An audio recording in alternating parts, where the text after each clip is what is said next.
Hey guys, what's up? Welcome back to the Legend of Corncast. I'm your host Jacob, and with me is Your boy Aaron.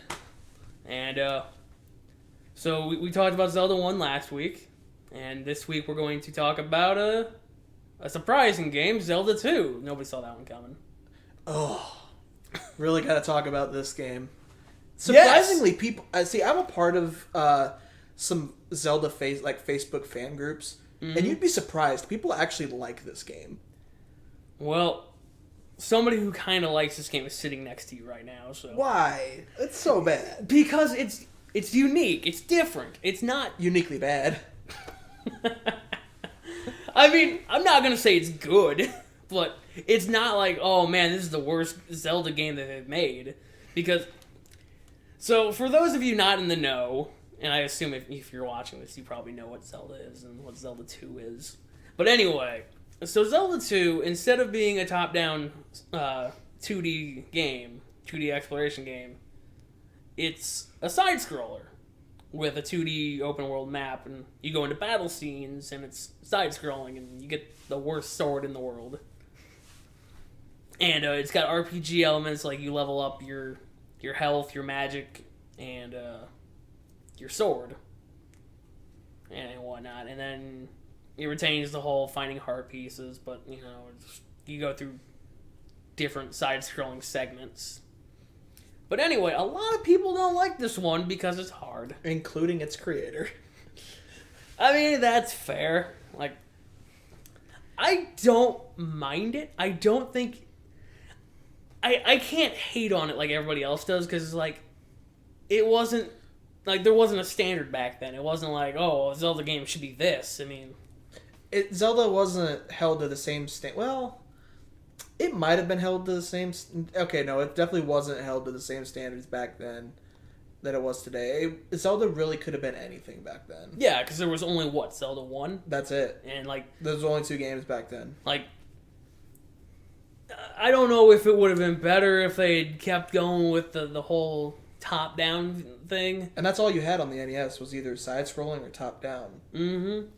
But, like, a lot of people don't like this game. I want to say it's because of the difficulty. And, you know what, that's a fair and very valid complaint, because it's hard. It's like, very hard. Like, even with save states, I'd say it's pretty hard. I mean, I don't have experience with save states using that on that game, but That's the only way I was able to beat it. Because, so, you get 3 lives, and you can find more lives in the overworld, but that just means you're going to die more often before you get sent back to the castle. That's the worst part of the game. Getting sent back to the castle. Even if you're in a dungeon and you lose all 3 of your lives, or if you have more that you pick up, you get sent back to the start of the game. I mean, you retain all your, like, progress. Like, you keep all your weapons and whatnot. Ganon just laughs at you on the game over screen. I will admit that's pretty awesome. How Ganon literally laughs at you when you die. Game over, return again. Sounds like Santa Claus. But, so, my first experience with this game, much like the first Zelda game, is I got it on the eShop when I was like, I'm going to play all the Zeldas. And I remember, I want to say I got to Death Mountain before I finally figured out, oh man, this game is actually really hard.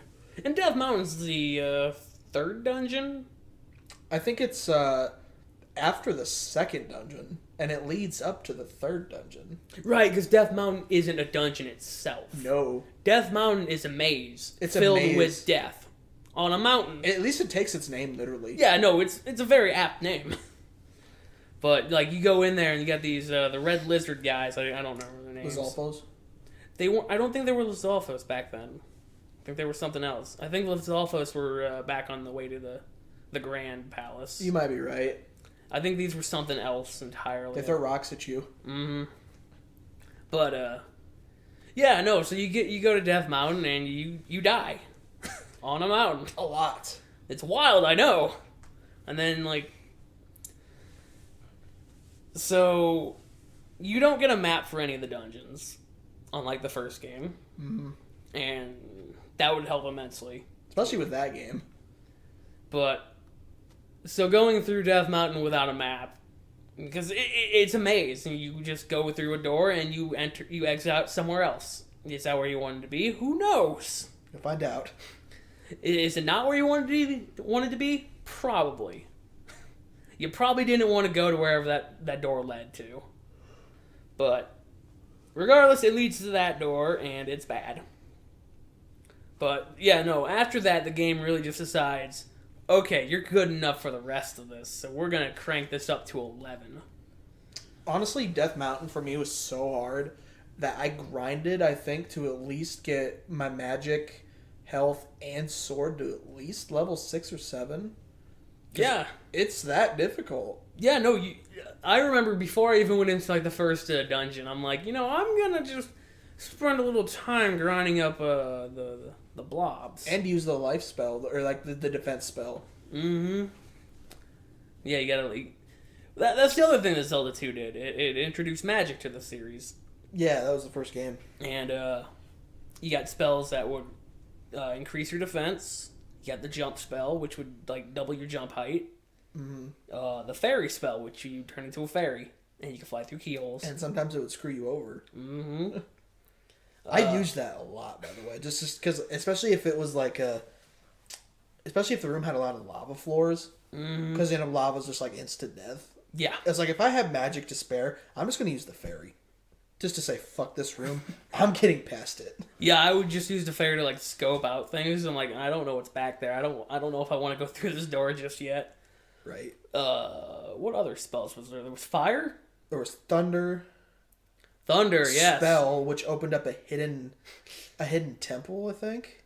Yeah, well, it opened up essentially a house to the guy who taught you the thunder spell. And it also weakened enemies.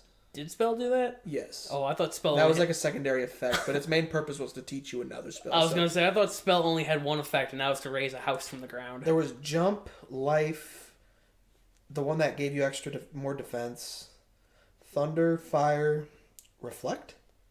Yeah, reflect was one because you had to use that against Wizrobe. Yeah. Who was otherwise unbeatable. He was unbeatable without that, and the game doesn't tell you this, by the way.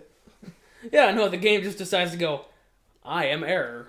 The guy, you remember the guy in the first game that actually tells you, like gives you hints and stuff? Not in this game. He gives you vague hints. In this game, they just don't have hints. There's like, the hints aren't even good. Like, the towns were cool in this game, but they're very worthless.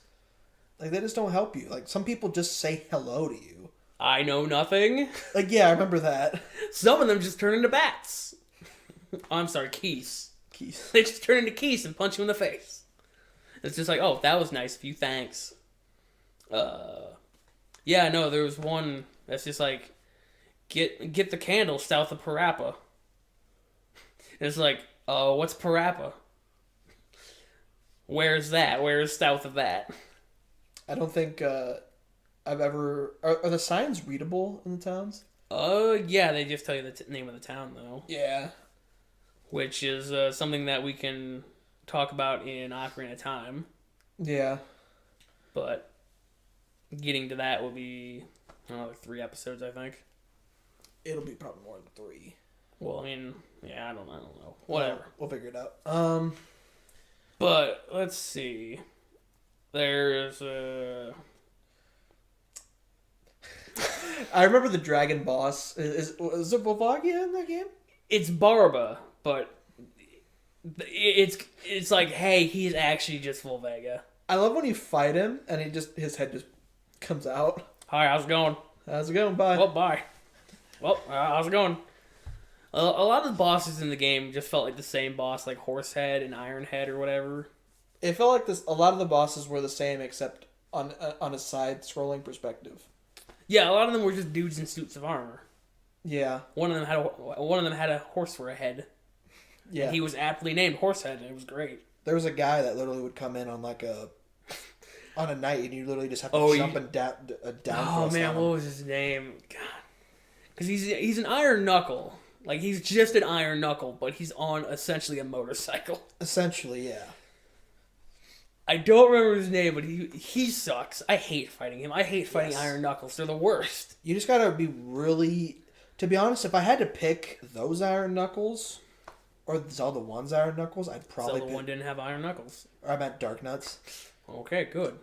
If I had to pick Zelda 1 Dark Nuts versus Zelda 2's Iron Knuckles, I'd probably pick Zelda 2's Iron Knuckles. Really? I would definitely take the Dark Nuts. Those seem easier. But they have a pattern. Yeah, but the Iron Knuckles have sword beams.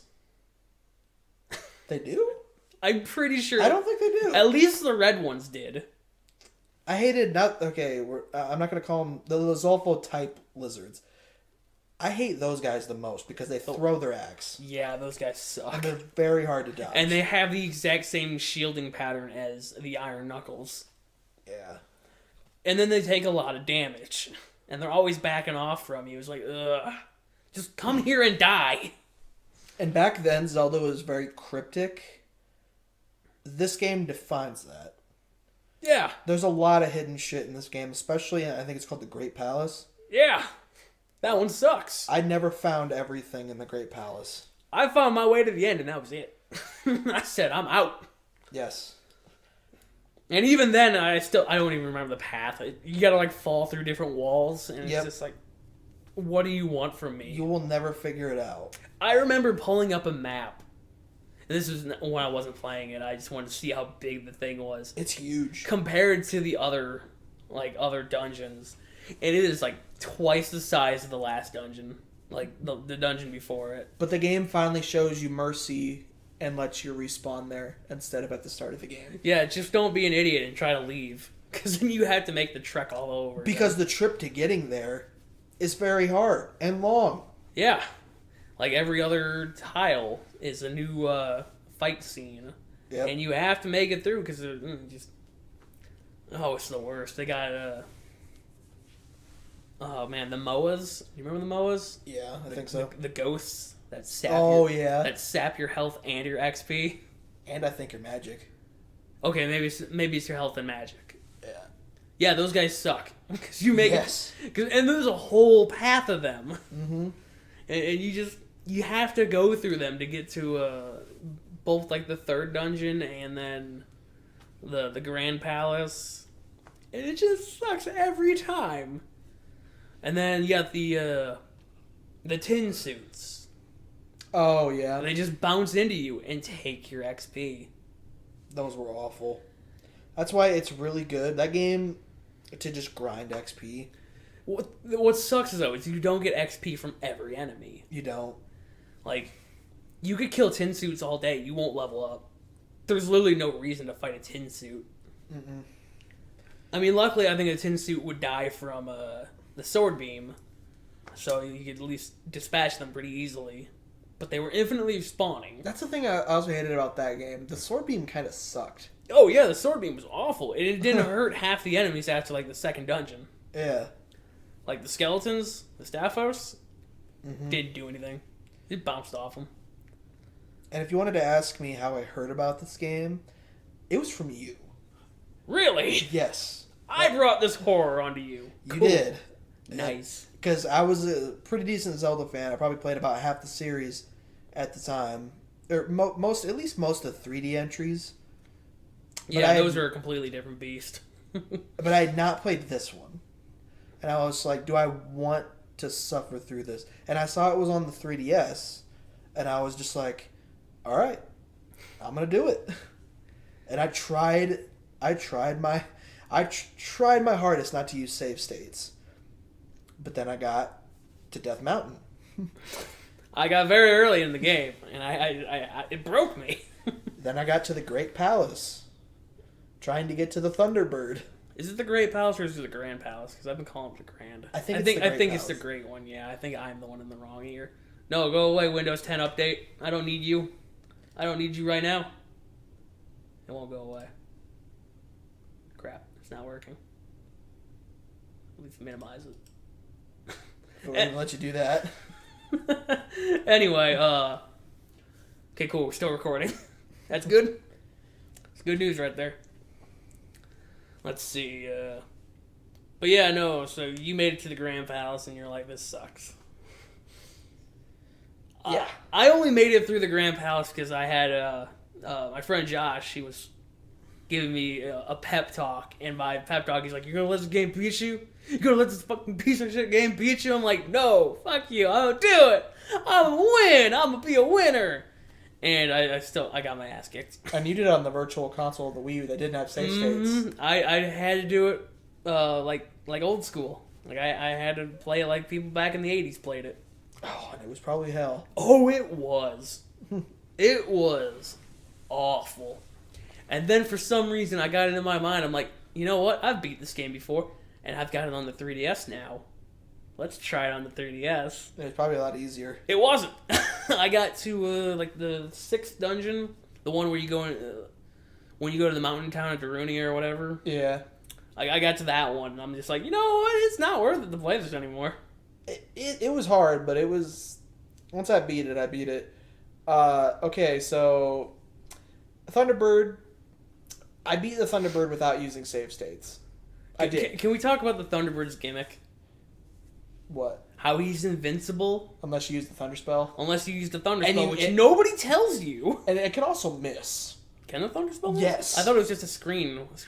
Oh, yeah, if you use it too early. Yes, there's a certain time you have to use it. I don't remember when. His face will show, like, his face will change, and that's your cue to use it once he gets in the center of the room. Mm-hmm. But if you use it while he's floating over like a jerk, it doesn't work, and you have lost the fight. Yes, and it takes like almost all your magic to use it. And that is level 8 magic. That is the cheapest you can make your spells. In that fight, you get enough magic to cast both Thunder and either Jump or Shield. I think it takes 2 Thunders spells to kill him too, so you can't miss. Well, you can't cast Thunder twice. I think you can. Can you?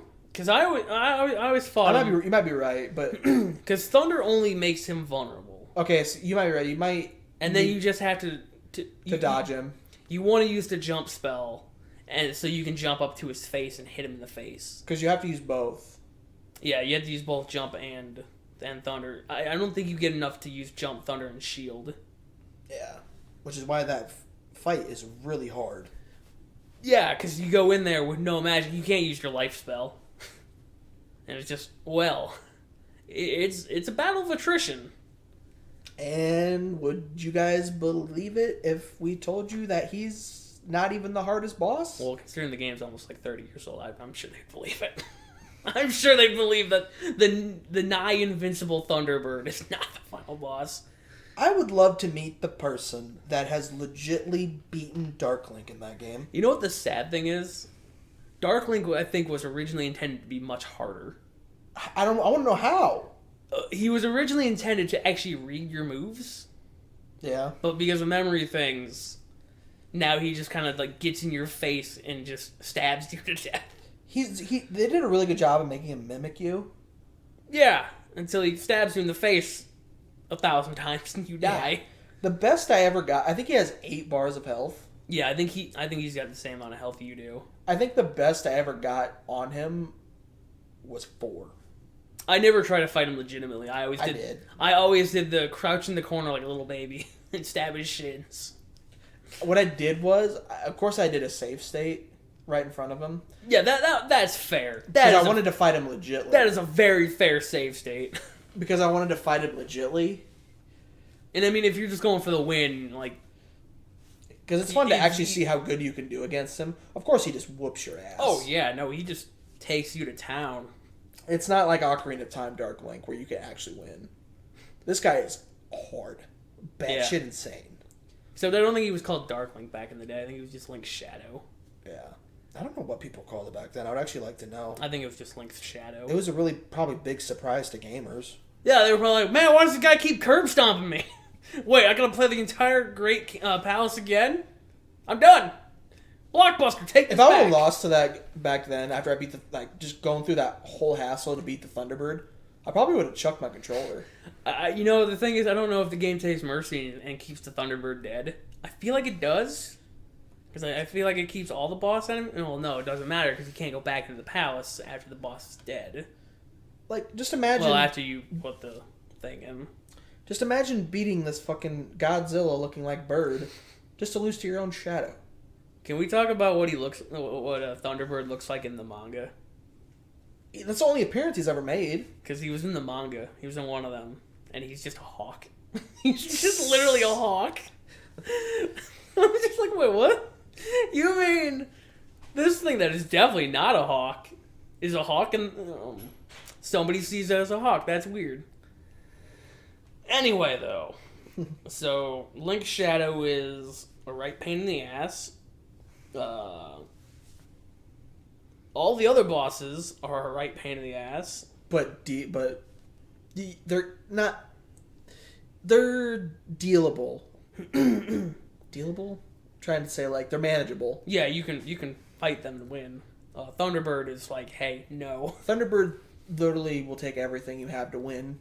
And then just Dark Link, no, you will not win. I've never been able to beat him. I think we really need to express the fact that for fighting the Thunderbird, you have to be... You use your sword, obviously. But yes. But the sword's range is like 5 pixels in front of you. Yes, it's not very far. So that puts you right in the perfect hitbox zone, or hurt zone, or whatever the thing is, for the Thunderbird. So you're usually going to be trading hits, and if you're trading hits, he's going to win. Yes. Because he has far more health than you do, and he hits far harder than you do. But... yeah, a lot of the other bosses are more tolerable. Especially the first boss, which was not that difficult. Yeah, Horsehead is kind of a joke. The game is a joke until you get to Death Mountain. Yeah, the very early stages of the game's a joke. And then it's like, well, you laughed at us now. I gotta assume there was some sort of programming error. Like, maybe the enemies just deal too much damage and they didn't fix that. They're just like, well, whatever. Or Death Mountain was on the way to the end of the game. Oh, so speaking of Death Mountain, the really interesting part about that is the whole region of Death Mountain is like the first game. Yeah. Like, that's the really cool thing. That's how much bigger the Zelda 2 map is. Yeah, it's a lot bigger. Is that the entire map for the first game fits into a tiny corner of the second map. Yeah. So, if you had to rate this 1 out of 10, what would you give it? 1 through 10, excuse me. I'd have to say a 4. Really? Because I don't think it's honestly as bad as a lot of people make it out to be. But I'm not going to go and say, no, this is a good game. This is the best Zelda game that's ever been made.